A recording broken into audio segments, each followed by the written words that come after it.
While many players will simply call Marvel Rivals an Overwatch clone, and let's be honest, it pretty much is in a lot of areas, there are a lot of things that this game does right that are worth talking about, especially if you are curious to jump into this free-to-play game. I mean, the roster of Marvel characters alone is reason enough for many people to jump into this game, from Spider-Man to Iron Man, and even favorites like Psyche and Wolverine. There are plenty of playstyles and unique abilities to try out, and if you are into these type of games, you will definitely enjoy it. However, there are some things that we should go over so that you can go into your first match ready to go and not looking like one of those pathetic blueberries. You know the ones I'm talking about. Luckily, we here at Direct Gaming have everything you need to know before you play Marvel Rivals. Let's not waste any more time and jump right in.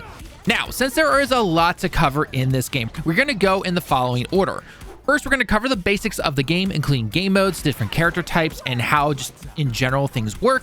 Then followed by that, we're going to go over all of the heroes. If you want to see individual character guides, check out the playlist down below in the pinned comments. After that, we're going to jump into probably one of the most controversial and important parts of any game like this, that being the battle pass, the shop, and the cosmetics. These can make or break a game in this particular genre. Then finally, near the end of the video, we are going to have some extra bonus tips like settings, missions, and achievements to help you maximize your time and get the most out of this game. Timestamps are down below if you wish to skip ahead to any of the before mentioned topics. Let's start with the first one. First up is the game itself. Now, if you have never played a hero shooter or any game similar to Overwatch, then there are currently two modes that you're going to be playing in this particular game: Quick Play and Conquest. Now, Conquest is your very simple run and gun, lone wolfing type of game mode. However, Quick Play is very team focused. So if you're more of a lone wolf that I mentioned beforehand, this is not the game mode for you. If you want to change the modes, make sure you click on the actual game mode itself, and then it will bring up a list of the game modes that you can change. If you simply hit play, you're going to be thrown into whatever happens to be selected at that point. Now, of course, a game like this would be pretty boring unless you had plenty of maps. And this game seems to have a decent amount of maps, at least for the release of the game. This being a Marvel game, you're going to see plenty of locations from iconic places that you might have seen in movies, TV shows, or the comics. Of all the available maps so far, I will give it to them that there is lots of variety when it comes to each section of the map. For example, you have lots of different routes that you can take to objectives, varying ways to reach different levels of each map since they have to accommodate characters like Spider-Man and Iron Man who can swing and fly almost anywhere. Of course, we can't talk about the maps if we're not going to bring up one of the biggest selling points of this game, which is the destructible environments. One of the biggest marketing points in all the trailers that we saw from the moment this game was announced, which is that you can destroy the environment around you. I would say it varies depending on the level that you're in, though. You will not be able to completely decimate an entire map, leading it into a wasteland zone or anything like that, but you can still take down a good amount of the stuff that is around in the environment, of course, depending on what level you are in. Some maps will have simple blockades or walls that you can destroy if you punch it or shoot it enough, while others would literally cause entire ceilings to collapse or have entire buildings fall apart, of course, unless you happen to see some webs catch certain objects, like you might see in levels like the future New York. After destroying certain environments, new lanes will become available while others might be blocked off, so it's best that you definitely try to learn the maps as best as you can so you can move around as best as possible. Again, these flow right into the game modes that we talked about earlier. They're simple to grasp, but hard to master, so make sure you take your time when it comes to checking out all the available areas to go to. Matches in this game are also very fast, so even if you lose, don't worry, it'll only take a few seconds to get back into your next match and hopefully wipe the team that just wiped you. Or you find some other blueberries that are not prepared for you. As with always, when it comes to particular games like this, communication is going to be a big part, especially if you're playing Quick Play. Now, in any game like this, anyone who happens to be in a Discord with 6 other players is easily going to win 9 times out of 10. However, Marvel Rivals does have very good audio, surprisingly, and it even has a ping system that you can utilize to talk to your teammates even if no one is on a mic. If you happen to hear somebody in the mic or they haven't left the room yet, then maybe try to communicate via mic first, but at least the ping system is there to help you out.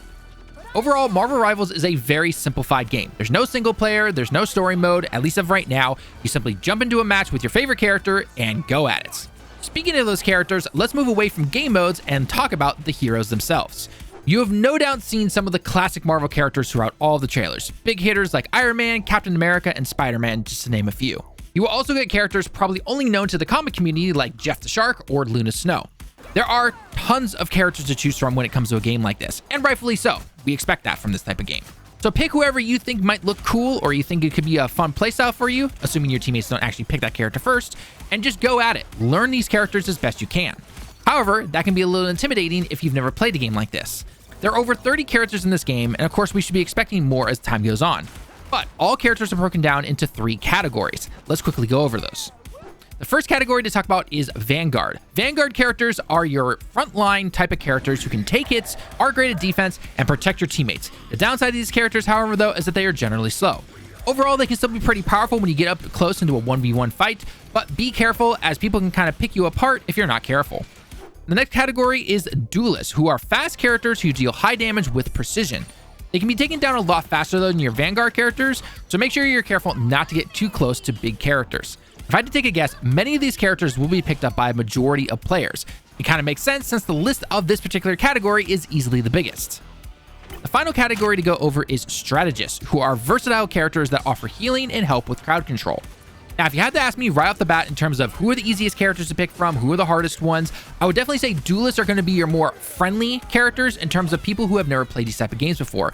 Vanguard would be in the middle, and Strategist is definitely going to be on the higher tier scale. Not to say that these characters are impossible to play as if this is your first time, just they take a lot of time to master. So make sure you pick the characters you want and stick to them and try to learn them as best you can.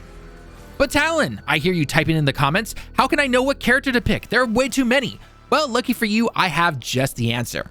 Now, while Marvel Rivals has a lot of characters that we mentioned beforehand, what it comes with is probably one of the best features that a game like this absolutely needs. From the main menu, head over to Heroes at the top of the screen until you see the regular list of characters like you see here. Then, if you happen to see somebody that you think is cool, piques your interest, or you might think gels with your playstyle, click on that character and head over to the abilities at the top of the screen as well, and you will be given every single move that that character has on screen. Then, if you look on the right, it'll actually show you that move being used in real time to show you how this can be used, along with a written description of what it is and exactly how it works. These ability descriptions will even show you unique team-up attacks that each character has with the other characters in the game. You can then go into training mode if you want to and try out each character. So utilizing this particular system, you're going to be able to find a character or two that easily fits your playstyle, no problem. I myself have really been enjoying Cloak and Dagger. It's a bit of a learning curve, but it's still a lot of fun to use a character like this. Okay, now I imagine a lot of you have probably skipped ahead to this particular section of the video that is going to cover the Battle Pass and the shop. This is a free-to-play game, which means that a lot of cosmetics are going to be in the shop to be bought. Battle Pass is the grind, the whole 9 yards. Let's not dance around it, but real quick, I need to give a quick shout out to our sponsor, Factor. Are you someone who loves the game but just can't find the time?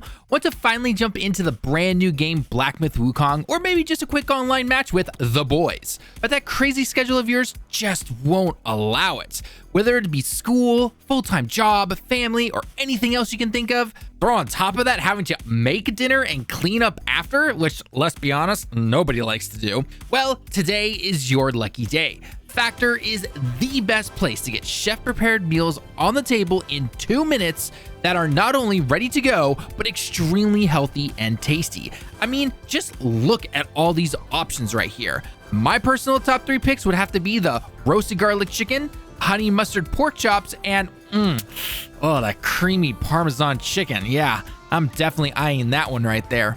Or maybe you just need something for breakfast. The smoky bacon and cheddar egg bites definitely make my mouth water a little bit. It gives you the protein you need for the day and can also get in some much needed gaming sessions. All you have to do in order to get all of this is just click the link in the pinned comment to get 50%. Yes, you heard me, 50%. That is half off the normal price of your first Factor box. And you will also get 20% off your next month's order. Also, to top it all off, you don't need to order something for every day. Only need meals for 2 days out of the week? No problem. One thing I especially love about Factor is that you can actually skip weeks, which means that you are not charged and you can start back up whenever you want. That saves you money when you need it, and you can still get in those sweet gaming sessions. So, what the heck are you waiting for? Hit the link, sign up, and use the code that you see on screen to get 50% off now. Okay, we back. Now, in regards to the Battle Pass, if you've ever played Helldivers 2, this is pretty much the same, or the closest Battle Pass that I can personally think of. You play the game, complete quests to get certain currencies, which in then turn unlock different cosmetics, voice lines, spray tags, and more in the Battle Pass. Now, let's go over these currencies, however, though, because as easy as it might be for some, it can be confusing depending if you've never been in a system like this. First up is chrono tokens. These are the most common that you'll simply get from completing missions. You can then use these in the Battle Pass to buy everything you see currently on screen right here, including cosmetics, stickers, sprays, animations, and so on. These cannot be bought directly with real money, and since all the shop stuff is cosmetic, there's no gameplay alterations. Although, as I've said in many videos beforehand, I still think the days of earning everything in-game without having to buy anything is still the best system, but it's 2024, and I know I'm beating a dead horse at this moment. Moving away from chrono tokens, let's get into the next currency, which is units. These are only given if you buy the battle pass. There are also some events that you can complete to then get more, but I would not exactly call these easy. I mean, just check out the picture here on screen. In order to get a very small amount of them, you need to complete these certain tasks while in game. And like I said beforehand, these are not exactly easy. Now, this could change sometime in the future, but as of right now, this is the only way to get this particular currency. What does this currency do for you? Well, if you save up enough or you buy enough, these will allow you to buy the cosmetics that you see in the shop. So for example, if you want to unlock the Deadpool Wolverine costume for Wolverine, this is one of the ways that you get it. You cannot use things like chrono tokens to buy those costumes. Final currency is lattice, which is basically gold. I know I butchered that original name. I'm just going to call it gold though. The picture on screen here is going to show you the prices, which is basically real currency converted into in-game currency. You can then use this currency to buy cosmetics, exchange for chrono tokens, or simply buy the battle pass. Now, as much as I roll my eyes when it comes to words like battle passes, 15 billion different currencies, and more, this game, I will say, is pretty good considering what it could have been. You can unlock everything in the Battle Pass just by simply playing the game, including the cosmetics that you see in there. You can even go back to previous Battle Passes after that particular season has ended, which means that the Battle Passes never expire, which is definitely really good. Again, like I said beforehand, I wish we could unlock certain cosmetics like the Deadpool Wolverine costume, but this game is free to play, so I understand they need to make some money. And while Rivals only has 3, it can still be a bit confusing. Bottom line though, chrono tokens are going to unlock everything in the battle pass for you if you don't want to pay any money. If you feel like paying money, then you can head to the shop and buy whatever you want. Okay, for the final bit of this video, I want to go over some extra settings and features in the game that can easily be missed, so let's kind of rapid fire these. The settings in this game is pretty robust, allowing you to change things like your reticle color, width, and more. You can also adjust any key or buttons so playing the game can feel as comfortable as possible to you. There's also a ping system I briefly mentioned in the game mode section, but here you can actually customize it to your heart's content. This helps a lot when it comes to communicating with players who are not on mics. As per usual, if you're playing on PC, you can of course adjust all the personal settings that you want, including your FPS, shadows, and more. The requirements for this game are not that high, so most people will probably be able to play this game no problem. One setting I have to give a huge shout out to real quick is the colorblind mode. As someone who personally can't tell the difference between certain blues, reds, and greens, this has helped me out when it comes to getting started. Now, this particular thing is pretty normal in a lot of games. However, when it comes to these particular colorblind modes, it also allows you to change custom colors within each colorblind mode for enemies, HP bars, and more. Regardless of how your eyes see particular colors, you might want to go into this particular setting and change things up to make things easier for you. The maps are pretty bright and vibrant, so do what you can to give yourself the best advantage possible on the battlefield. Rivals also has a bunch of achievements when you click in the top right corner of the main menu. These show you overview stats, history clips that you can actually favorite yourself if you want to, leaderboards, and of course, achievements. Completing these will unlock more currencies and cosmetics. Each section of the achievements has its own progress bar, so you'll have plenty to do if you dive deep enough. The last and final point that I want to mention here is to try and encourage you to experiment with different characters when you enter a match with your team. The game will actually show you if there is a chance for some powerful team-up attacks and abilities depending on how your other teammates have picked their characters. Take advantage of this and learn new characters. I know it can be scary sometimes, or we tend to drift to 1 or 2 characters only, but trust me when I say your teammates are going to like you more than hate you if you're comfortable with switching between different characters as you play the game. As usual, it could mean the difference between victory and defeat. There are obviously a lot more things that we could go over in this type of video, but this is basically here to tell you the basics and everything you should expect to see in Marvel Rivals. Again, whether you're jumping in here at the very beginning of the game or even a year or 2 down the road. There will of course be more seasons, characters, maps, and cosmetics as time goes on, but in the end, the basics are the basics, and it's best to learn them now as fast as you possibly can. As always though, when it comes to these type of games, make sure you check the pinned comment for any kind of updates. With that being said though, I'm going to leave it here. I want to thank everyone for checking out the video, and of course, if you want to, leave us a comment down below on your own personal tips or things that you might have found in the game that we missed here that you think everyone needs to know. Or heck, even just let us know your favorite character down below. It's always fun to see what everyone's picking. And if you want to support the channel for free, then consider hitting the like button and subscribing to the channel to keep up to date on everything Marvel Rivals. Again, playlists are in the top right corner and pinned comment. As always though, I've been Talon with Direct Gaming. I want to say thank you so much to everyone for stopping by the video and watching. I hope you have a great day and week, and I hope to see you all in the next video. Until next time everyone though, John A.